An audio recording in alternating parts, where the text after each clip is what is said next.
it's Micah from Great Day on the Water Guide Service here. My son Parker with behind the camera. Today's show, we got a little one to start out here, but they'll get better. Today's show is going to be about summertime crappies. We're on a West Metro area lake. We'll go through as we go along here what kind of locations we're looking for to find these. I say summertime, it's August 2nd. It's going to be 92 degrees today. It's already 78 degrees this morning, and light winds. So I'll go over locations for warm water. We got 79 degree surface temp here in the water. I'll go over locations, and we'll go over tactics and baits and lures and all of that as we go along. Stay with us. And my son Parker, got one here, a little bigger. We're kind of finding basically 3-year classes here. This is the smaller one, but there are a bunch of bigger ones too. Just got to weed through them. Good job, buddy.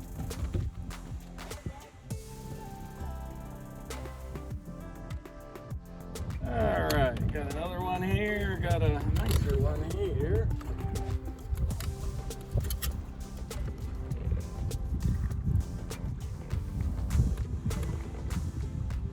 Solid. Yeah, these look solid. There's a nice about 11 incher there. We're not keeping any fish today. We got plenty in the freezer, let them go, but that'd be a beautiful one to fillet there. Black crappie. All right, equipment. We're kind of moving around searching for them right now. We're starting to find them. Using the Minn Kota move around. One of my favorite search baits for crappies or even sunnies in the summertime is this. I call it well, it's after the old beetle spin or a jig spinner, but it's a 16th ounce VMC Moon Eye jig. Color doesn't really matter. This one's blue and white and green. And then I've got a 2-inch Berkeley Power Bait Ripple Shad. That's a little 2-inch paddle tail, soft plastic scented on there. And then I've got a number 1 size jig spinner. Several companies make them. This is Cabela's, Lindy makes them. And so we've got just a little panfish size spinner bait. And we just throw that out and bring that out, slow roll that. We're kind of on a weedy reef. I'll talk more about location here. But we're just rolling that over the weed tops. Sunfish, pound and hammer it, and you got to kind of coax them on. Crappies, you just feel one whack. Your line actually goes slack for a second, and the buzz of the spinner stops, and then your rod loads back up, and you just sweep forward, and they're on. Once we find the fish and anchor, you can keep casting and catch them on this all day, but there's some other techniques we'll go over as well. All right, got another one here on the jig spinner, another nice one. Go!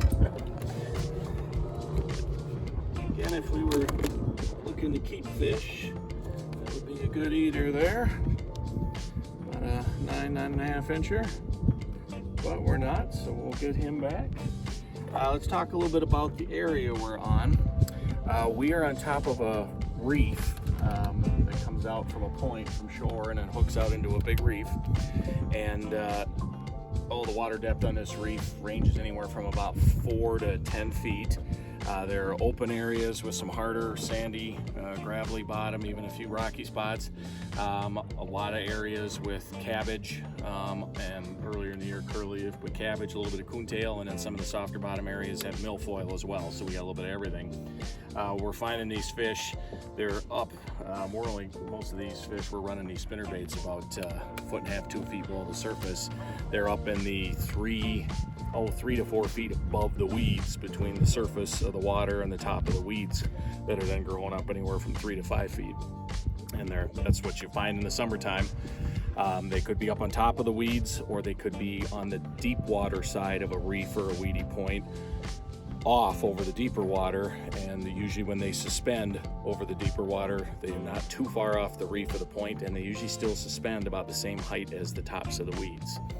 Right now we're finding them, they're up on the tops of the weeds. We're seeing minnows flying out of the water. There's sunfish surfacing. We've got an osprey and an eagle flying around looking for meals here. So we've got kind of everything going on up here. And we're just slow rolling that jig spinner right over the tops of those weeds on this big weedy reef. And my son Parker hoisting one aboard here. Still kind of moving around, finding a few here, a few there. So we're using that search technique. Another search technique you could use would be a small little crankbait like the Rapala ultralight shad. And you could use that as well. They're upper feeding on minnows, so anything that's going to look like a minnow. And then we'll talk about some techniques when we get anchored, when we find a good group. All right, take along there. Next couple of casts, next one. A little bit smaller, but that's the thing. You know, we could just sit and only take video of the bigger ones, but we want to show how this works in the summertime. There's going to be a mix of size classes. That one's a good future fish, 7-inch or 8-incher. So you just, if you're wanting to catch a meal, you're going to have to, in most cases, weed through. We have caught, our smallest one today is 6, our biggest one is 11, and we've caught pretty much everything in between. So there's about 3 good year classes here in this area. Hey, so we found a few fish in a spot here, so I hit the spot lock button and anchored us with the trolling motor and went to a different technique. Got another nice one here. This is about they're frisky this morning. Let's try to stick that hook in me. This will probably an 11-incher or so again. And if you wanted to fillet some, this would be a nice eater. Nice dark one there. Let's talk about what we did here since we anchored. I just went with a classic slip bobber combination. This is again that 16th ounce VMC Moon Eye jig, same jig. 2-inch soft plastic. This one's not a paddle tail, it's just a minnow, Berkley power bait minnow. Put any soft plastic on there. I've got I call it a fast snap, but it's just a little clip that's attaching to the eye of the jig, and from that clip I've got about 8 inches of fluorocarbon. This is 8-pound test Berkley Vanish fluorocarbon for a little bit of stealth when the water's clear. This water isn't too clear, but that's a little more abrasion resistant too. Then I have that attached to a little barrel swivel. Then above the barrel swivel on the main line, which is Berkley Fire Line, then I've just got, this is a Wing It from Carlson. It's a kind of a more aerodynamic bobber for casting, and then a slip knot and a bead. And again, we said the fish are up above the weed tops. I'm only fishing about 2 feet down, and crappies always feed up. You never want to be below them. You want to be at them, or even better, above them. You know they're coming up because that one was a classic crappie bite. He came up and grabbed it, took the weight off the bobber, so the bobber tipped on its side, then he took off and the bobber went down. So we can keep, my son still catching them here while we're anchored on the jig spinner too, but if you like fishing with a bobber, when you find them and get on them, you'll slay them with it. And my son Parker with a nice solid 10-incher there. Drilled the jig spinner. We've anchored here because we've caught a few nicer ones. We were catching some scattered smaller ones. We're starting to catch some more nice bread and butter eaters here.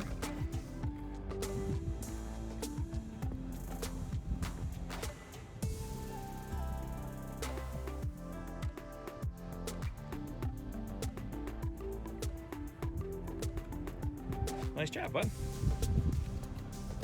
All right, my son had one trill it right by the boat just as he was going to take it out. And he inhaled it pretty good.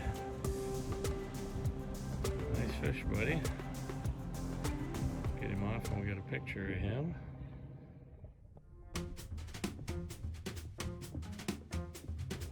Hey, we're back on the move here with the search bait with the jig spinner. 8.5-incher here, probably bread and butter eater. Boy, get that there, get it hooked. I should show with the jig spinner, we're also using that little snap so we can change baits if we need to. And then again, about 8 inches of fluorocarbon, 8-pound test fluorocarbon to a small little barrel swivel to the main line, just for abrasion resistance a little more, and it tangles a little less because that's a little stiffer. We're using Berkley Fire Line 4-pound test. We talk about the rods and reels here. We're using 7 and 8 foot ultralight spinning rods. These are St. Croix Panfish series. I love these rods. They're so light. You can just pitch with them all day long. You don't even know when they're in your hand. 7 and 8 foot. We have some of both. And then a Fluger President ultralight spinning reel. And again, 4-pound test, Berkeley Fireline. This Fireline's smooth. This combo you can cast, or you can watch, you can cast these light little combos. That light little 16th ounce, I just pitched that out there 45 feet. And then good sensitivity when you can feel those light strikes. Hey there, got another one. Good tip now, that's 2 fish and 3 casts as we're kind of moving around searching here. So we're gonna hit the spot lock, we're gonna anchor and see if a lot of times you catch 2 or 3 pretty quick together. A lot of times that means there's a school there. Hey, got something here, yeah, I don't think that was a crappie.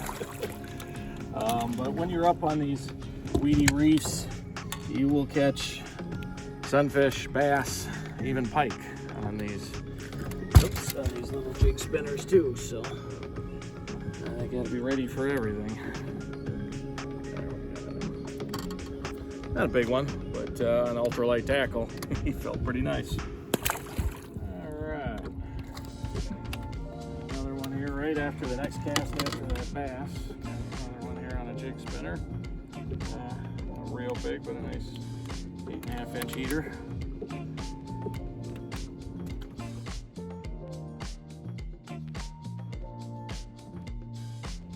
Hey there, got a nice big dark one here.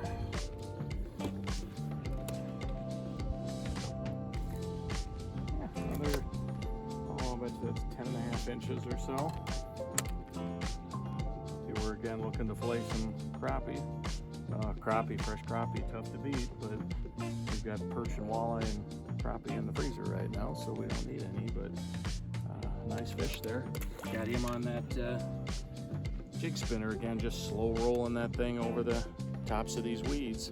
Whenever you take a look at here at the GPS, and you can kind of see our path. You can see we're on top of a reef. It's got some shallower little bumps on it, and you can see the sharp break off each side of it there. Would be at the top and the bottom of the screen. And then you can see all the red lines, our path and our waypoint. Today the fish, we were out here 5-6 days ago, and we were catching the crappies several hundred yards from here. Yeah, 400 yards. The thing you got to remember, just because you catch them in one spot one day doesn't mean they're going to be in that exact same spot the next day. If you find them on a reef like this one that we're on, they're going to be here all summer. I said 4 or 5 days ago they were 300 yards away from here is where we found them. So every time you come back, they're going to be on that reef. You just got to find where, and are they on top of the weeds, in the middle of it, on top of the weeds near the edge of it, or are they suspended off the edge of the reef at about the same height as where the weeds top out. So that's where we're using these search baits, and you saw all the red lines on there today. They're kind of skittish and they're moving around. We catch 4, 5, 6 and anchored, and boom, they're not there anymore. And then we start moving, go back to the search baits, and 30 yards away we find them again, and then we anchor them. So that can happen too. So it's not drive out to this spot, this spot on the GPS and sit there and they're there every single time in that same spot. You will have to move around, but once you find a reef that they like to use, then you know they're going to be on somewhere on or around that reef all summer. And my son with another one.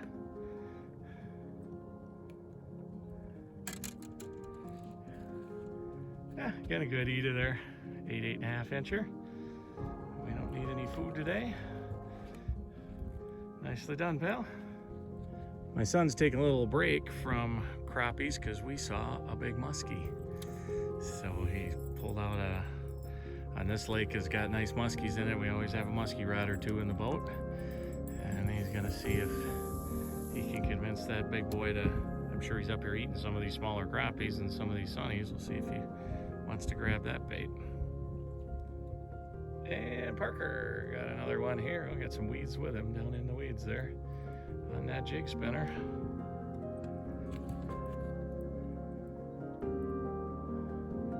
Said that one thought it was going to be a bass, how hard it hit. Some of them have been real soft today, some have been a little harder. There's been a little bit of everything going on today. Nice fish there, buddy. Again, perfect eater, but